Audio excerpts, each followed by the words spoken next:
Hello everyone, welcome to Fathom Academy. I am Mohammad Sadiq and this is a segment of JEE Advanced PYQs. इसमें हम अभी IIT JEE 2006 के जो questions हैं वो discuss कर रहे थे. लेट अस सी आज का क्वेश्चन क्या है.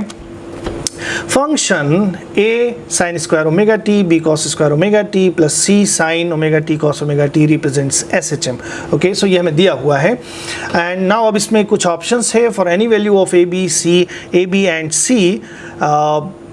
अब ये ओके, सो इसमें हमसे पूछ रहा है कि ये SHM रिप्रेजेंट कर रहा है या नहीं कर रहा है.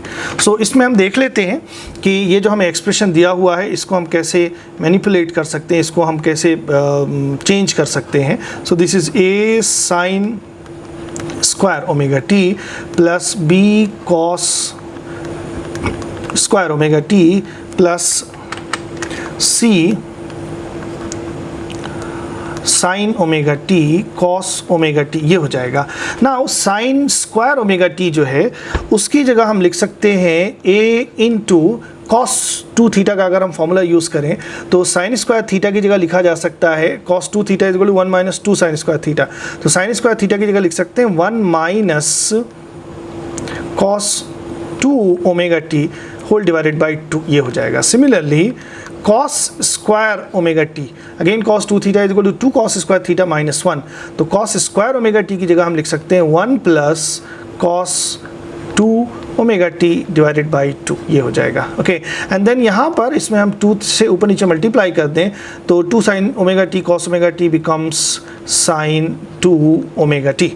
ओके, अब इसको हम थोड़ा सा एक्सपेंड कर लें. सो ये हो जाएगा a by 2 minus a by 2 cos 2 omega t plus b by 2 and plus b by 2 cos 2 omega t plus c by 2 sin 2 omega t. ये हो जाएगा. ओके, सो अब यहाँ पर हम देख सकते हैं कि ये जो कांस्टेंट टर्म्स हैं a by 2 and b by 2, इसको हम लेफ्ट हैंड साइड में लेके चले जाएं. सो हमारा जो नया जो डिस्प्लेसमेंट वेरिएबल होगा उसको हम x नॉट लिख सकते हैं. This x not will be equal to x minus a by 2 plus a by 2 plus b by 2.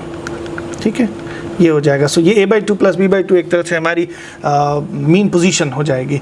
So we are left with, अब cos ओमेगा 2 अगर हम कॉमन कर लें सो ये हो जाएगा b by 2, okay sorry, b by 2 minus a by 2 cos 2 omega t plus c by 2 sin 2 omega t. ये हो जाएगा.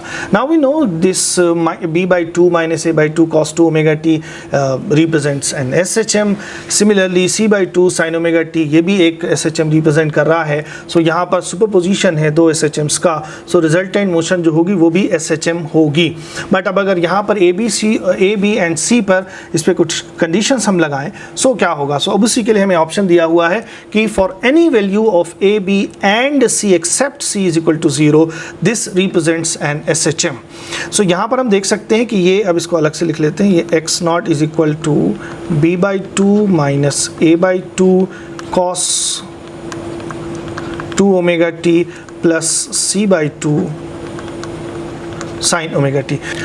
सो यहाँ पर a b एंड c इनकी कोई सी भी वैल्यूज़ जो है वो यहाँ पर हम रख लें वो SHM ही होगा, वो एम्पलीट्यूड्स हैं.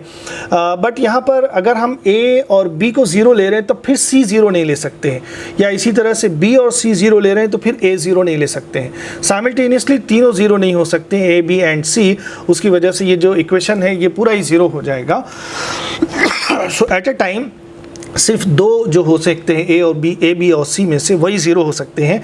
तो हम ये कह सकते हैं कि this represents an SHM for any value of a b and c except या तो c 0 हो या a 0 हो या b 0 हो. सो ऑप्शन जो हमारा दिया हुआ है वो एक तरह से सही है कि for any value of a b and c except c is equal to 0.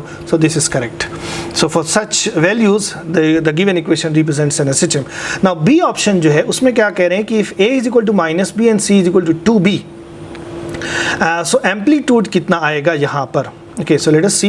a is equal to हमें क्या यूज़ करना है, let's check once more. a is equal to minus b and c is equal to 2b. Okay, so a is equal to -b and c is equal to 2b, ये हमें लेना है यहाँ पर। सो अगर हम a की जगह पे -b रखेंगे तो ये वाला जो ब्रैकेट है ये हो जाएगा b/2 plus b/2, that is b हो जाएगा। So this becomes b cos 2 omega t plus c की जगह 2b रखेंगे, so this also becomes b, so this is b sin 2 omega t। Okay, अब ये दो SHMs हैं, दोनों का एम्पलीट्यूड इस केस में सेम हो गया है, बट दोनों के बीच में जो फेज डिफरेंस है वो 90 डिग्री का है। सो यहाँ पर जो एम्पलीट्यूड आएगा that would be √b² plus b², that is b√2, ये हो जाएगा। So let's check the option.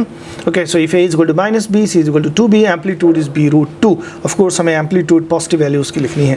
Okay, so this option is also correct. Now C option क्या कह रहा है कि if a is equal to b and c is equal to 0, so let us see क्या c क्या हो जाएगा कि a अगर b के बराबर है, सो हमारा इक्वेशन कहाँ है, ये है। सो अगर a और b के बराबर हो जाएगा तो ये पूरा टर्म हमारा 0 हो जाएगा, एंड देन c की जगह क्या कर रहे हैं, ओके, और c 0 ले लेंगे। तो अगर a और b बराबर हो गए तो ये 0 हो जाएगा, और c को हमने 0 कर दिया तो पूरा ही इक्वेशन जो है वो 0 हो जाएगा। दैट मीन्स कि ये जो एक्सप्रेशन है वो ये फिर किसी SHM को रिप्रेजेंट नहीं करेगा। सो सी ऑप्शन जो हमारा है ये नहीं सही है कि for the condition a is equal to b and c is equal to 0 the given expression does not represent an SHM। And D option क्या है कि if a is equal to b and c is equal to 2b then amplitude is b। Let's see, a is equal to b हमें यहाँ पर लेना है।